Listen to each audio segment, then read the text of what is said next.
దేవుడు అతనిని జ్ఞాపకం చేసుకున్నాడు. ఈరోజు వాక్యం వింటున్నటువంటి దేవుని పిల్లలారా, ఈ మాట మరొకసారి మీరు అండర్లైన్ చేసుకోండి. ఏంటి మాట అంటే, దేవుడు ఆ వ్యక్తిని జ్ఞాపకం చేసుకున్నాడు.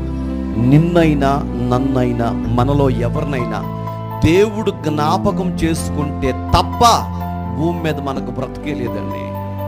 దేవుడు మనం జ్ఞాపకం చేసుకుంటేనే చరిత్ర తిరగరాయడానికి అవకాశం ఉంటుంది. దేవుడు జ్ఞాపకం చేసుకుంటేనే మన దరిద్రత వెళ్ళిపోతుంది. దేవుడు జ్ఞాపకం చేసుకుంటేనే మన అనుభవిస్తున్న ప్రతి వేదన కొట్టివేయబడుతుంది. దేవుడు జ్ఞాపకం చేసుకుంటేనే నీ కన్నీళ్లు నాట్యముగా మార్చబడతాయి.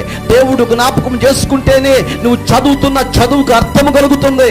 నువ్వు ఎదురు చూస్తున్న జాబ్ రావాలి అంటే, నువ్వు ఎదురు చూస్తున్నటువంటి పరిస్థితులు మారాలంటే దేవుడు జ్ఞాపకం చేసుకుంటే తప్ప ఈ లోకములో ఇంకా మరొక అవకాశం లేదు.